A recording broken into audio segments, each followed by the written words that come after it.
ታይታኒክ ዋና ዳቦ ጋጋሪ የነበረው እንግሊዛዊው ቻርልስ ጆሂን ከአደጋው የተረፈበት መንገድ እስከ ዛሬ በሕክምና ሳይንስ ባለሙያዎች ዘንድ እንደ ተአምር ይታያል። መርከቡ አደጋ ላይ መሆኗን ሲረዳ ቻርልስ መጀመሪያ ያደርግ የነበረው ለተጓዦች የሚሆን ዳቦ ወደ ማምለጫው ጀልባ ማጋዝ ነበር።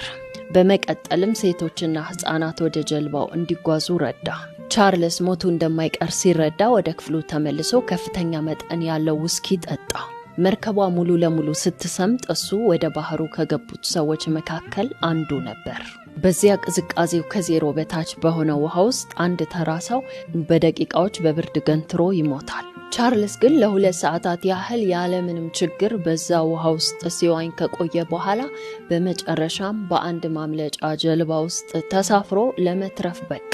የጠጣው ከፍተኛ አልኮል የደም ስሩን በማስፋት የሰውነቱ ሙቀት በፍጥነት እንዳይቀዘቅዝ ስላደረገውና ፍርሃቱንም ስላስወገደለት በህይወት ሊተርፍ እንደቻለ ይታመናል።